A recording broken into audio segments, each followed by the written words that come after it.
নমস্কাৰ।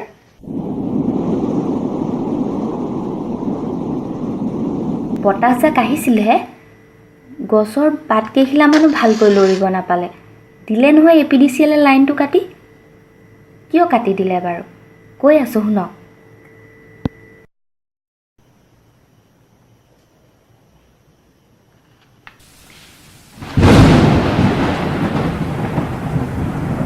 বিজুলী গাজনিও আহিছে দেখোন।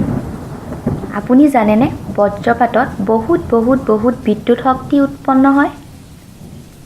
এই পৰিঘটনা প্ৰথমে আৱিষ্কাৰ কৰিছিলে বেঞ্জামিন ফ্ৰেংকলিন নামৰ আমেৰিকা যুক্তৰাষ্ট্ৰৰ এজন ব্যক্তিয়ে। এসময়ত তেওঁ আমেৰিকাৰ ৰাষ্ট্ৰদূত হিচাপেও কাম কৰিছিল। আৰু ইণ্টাৰেষ্টিং কথা, $100 নোটটোত তেওঁৰ পিকচাৰ আছে। বজ্ৰপাতত ইমানেই বেছি বিদ্যুৎ শক্তি উৎপন্ন হয়, কেনেবাকৈ যদি আমি ইয়াক সঞ্চয় কৰি ৰাখিব পাৰোঁ, তেতিয়া পৃথিৱীত কোনোদিনে আৰু বিদ্যুৎ শক্তিৰ অভাৱ নহ'ব। আৰু ইয়াৰ ফলত সৃষ্টি হোৱা হাই কাৰেণ্ট অভাৰহেড লাইনেদি গৈ কেনেবাকৈ যদি আমাৰ ঘৰৰ ইলেক্ট্ৰিকেল ছিষ্টেমত প্ৰৱেশ কৰে, তেতিয়া ইলেক্ট্ৰিকেল এপ্লায়েন্সসমূহ জ্বলি ডেমেজ হৈ যাব।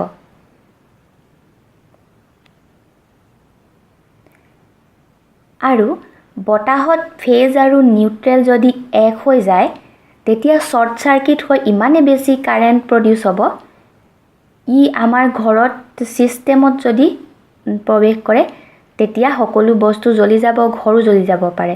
আৰু ইয়াৰ পৰা ৰক্ষা পোৱা উপায় হৈছে ইলেক্ট্ৰিকেল আৰ্থিং।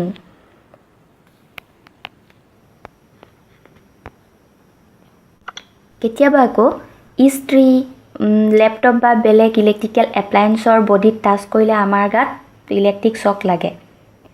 এইটো ভিতৰত যদি শ্বৰ্ট চাৰ্কিট হৈ থাকে, তেতিয়া এক্সেছ কাৰেণ্ট যোনটো প্ৰডিউচ হয়, সেইটো ওলাই যাবলৈ কোনো পাথ নাপায়। তেতিয়া আমাৰ গাত ইলেক্ট্ৰিক শ্বক লাগে। ইয়াৰ পৰা পৰিত্ৰাণ পোৱা এটাই উপায় হৈছে, সেইটো হৈছে electrical earthing. Indian electricity rule rule 1956 মতে ইলেক্ট্ৰিকেল কানেকশ্যন থকা সকলো ঘৰতে আৰ্থিং বাধ্যতামূলক। এইখন হৈছে ছুইচ বৰ্ড। সকলো ছুইচ বৰ্ডতে আৰ্থিং কৰি থোৱা। এইটো এটা আইৰণ, ইয়াৰ এইটো প্লাগ বুলি কয়। আৰু যোনটো ডাঙৰ পইণ্ট ওপৰত আছে, সেইটো আৰ্থিং, আৰু বাকী দুটা ফেজ আৰু নিউট্ৰেল।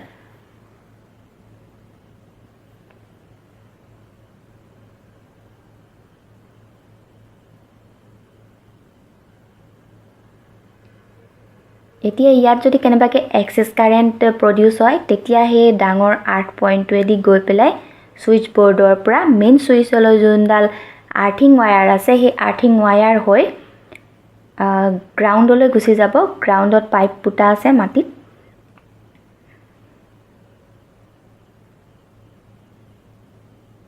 এইটো হৈছে MCB, miniature circuit breaker, main switch. Over current ফ্ল' হ'লে ইয়াত ট্ৰিপ কৰিব। এইটো হৈছে ছেফটিৰ কাৰণে প্ৰটেকশ্যন ডিভাইচ হয়।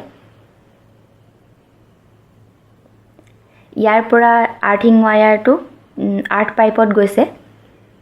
আৰ্থ পাইপডাল মাটিত পুতি থোৱা আছে। এইডাল হৈছে আৰ্থ পাইপ।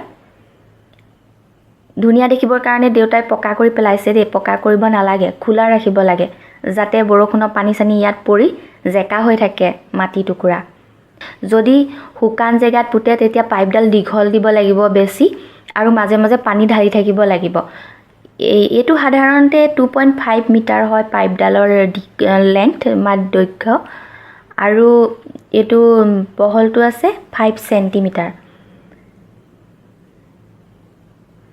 এইটো পুতাও নিয়ম আছে। চাৰকল মানে যোনটো আমি কাঠ পুৰিলে যোনটো ছাই পাওঁ, সেইটো, আৰু নিমখ দিব লাগে লগত, যাতে মাটি টুকুৰাত পানী সিহঁতি এবজৰ্ব কৰি ৰাখিব পাৰে, ধৰি ৰাখিব পাৰে পানীটো।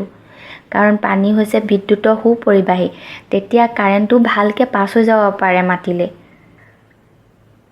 এতিয়া কোনোবাই যদি আৰ্থিং কৰোৱা নাই ঘৰত, অতি সোনকালে কৰি ল'ব, আৰু ইলেক্ট্ৰিকেল ছুপাৰভাইজাৰ লাইচেঞ্চ থকা ব্যক্তিৰ দ্বাৰাহে আৰ্থিং কৰাব, বা ইলেক্ট্ৰিকেলৰ বেলেগ কাম কৰাব। এতিয়া মোৰ চেনেলটো চাই যদি ভাল লাগিলে, লাইক কৰিব, ছাবস্ক্ৰাইব কৰিব আৰু শ্বেয়াৰ কৰিব। সাৱধানে থাকিব আৰু সুৰক্ষিত থাকিব। ধন্যবাদ।